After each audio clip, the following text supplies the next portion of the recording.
Secara akustik, bahan bangunan bata merah dan hebel lebih bagus mana, Pak? Nah, ini mungkin sebelum dijawab Pak Joko, saya mesti Merek gitu jelaskan ya. lagi.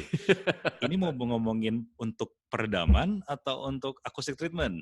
Bagusnya nih, ya kan? Seperti tadi awal nih, kita mesti jelas mau Ya, ngobrolin tentang batu bata untuk meredam atau batu bata sebagai acoustic treatment.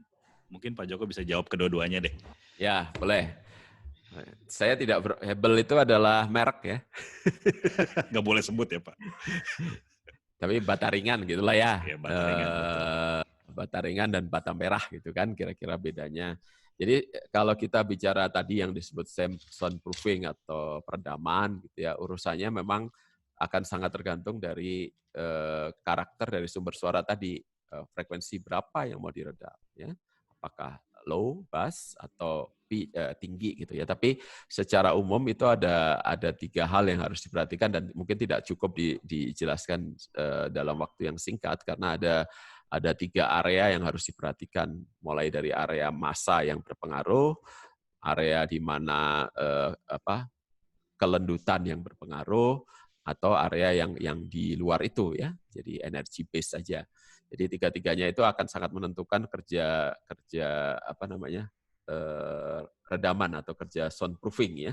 Jadi tapi intinya sebenarnya kalau kita membangun soundproofing itu seperti kita yang sering kali saya ambil contoh adalah seperti ember yang dibolongin gitulah ya. Jadi kalau kita ingin tidak bocor ya jangan sampai ada lubang gitu. Lubang tapi tentu saja karena lubang itu ada ukuran, itu akan sangat tergantung pada masanya juga, tergantung pada jadi tebal berpengaruh, karakteristik porosnya berpengaruh. Jadi bata merah dan bata ringan itu bedanya di karakter dalam dalam batanya ya. Jadi itu kita bisa mainkan sesuai dengan kebutuhan. Masanya kita bisa mainkan, density-nya kita bisa mainkan, tebalnya kita bisa mainkan dan semuanya akan berpengaruh pada apa yang akan diredam. Nah, Ya. tetapi kalau dari sisi akustik dalam ruangan, dua-duanya adalah reflektor. Reflektor, Kan gitu. Karena kalau disentuh pemantul. keras dia, ya.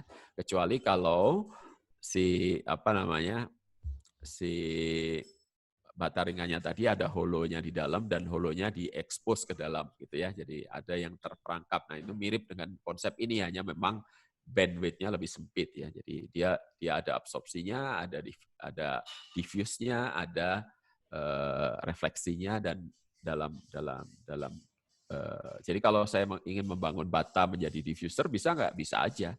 Ya saya tinggal ini ubah yang di belakang SAM ini menjadi makro. Yang bolong itu tidak Iya. ada batanya, yang coklat ada batanya. Jadi Ya.